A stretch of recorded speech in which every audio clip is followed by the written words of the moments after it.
अस्सलाम वालेकुम व्यूअर्स, उम्मीद है आप सब खैरियत से होंगे। आज का हमारा उर्दू ग्रामर में उन्वान है कि छुट्टी की दरख्वास्त। हेडमास्टर साहब से छुट्टी की दरख्वास्त कैसे ली जाती है। बखिदमत जनाब हेडमास्टर साहब, गवर्नमेंट हाई स्कूल लाहौर। मौजू है रुखसत बराए ज़रूरी काम।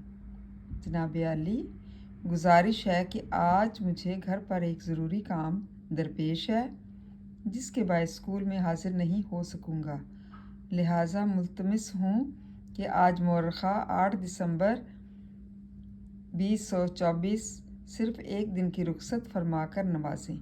एन नवाजिश होगी। अल आरिस वलीद हसन, जमात नहम। मतलब ये एक तरीक़ाकार है दरख्वास्त लिखने का कि किस तरह से अपने प्रिंसिपल के नाम या हेडमास्टर साहब से छुट्टी की दरख्वास्त जो है हम कैसे लिखते हैं। ऊपर लिखते हैं बखिदमत जनाब हेडमास्टर साहब, गवर्नमेंट हाई स्कूल, जो भी आपका स्कूल का नाम है वो लिखना है। इसके बाद उसका मौजू लिखना है कि क्या मौजू है, रुखसत बराए ज़रूरी काम। फिर जनाब आली एक लाइन छोड़कर फिर गुजारिश है कि आज मुझे घर पर एक ज़रूरी काम दरपेश है, मतलब एक ज़रूरी काम पड़ गया है जिसकी वजह से मैं स्कूल में हाज़िर नहीं हो सकूँगा, लिहाजा मुल्तमिस है।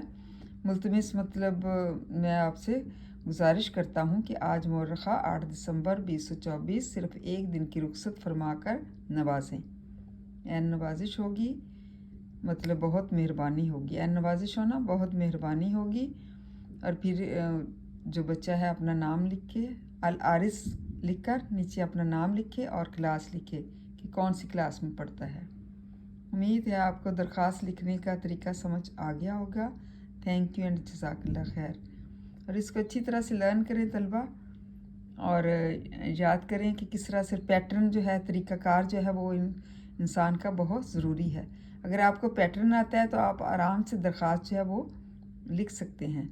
पैटर्न आना चाहिए क्योंकि इसके भी नंबर होते हैं, हर हिस्से के अलग अलग नंबर होते हैं। मतलब ऊपर वाला हिस्सा, फिर दरमियान वाला और फिर नीचे वाला। उम्मीद है आपको इसकी समझ आ गई होगी कि दरख्वास्त किस तरह से लिखी जाती है। थैंक यू एंड जज़ाकल्लाह खैर।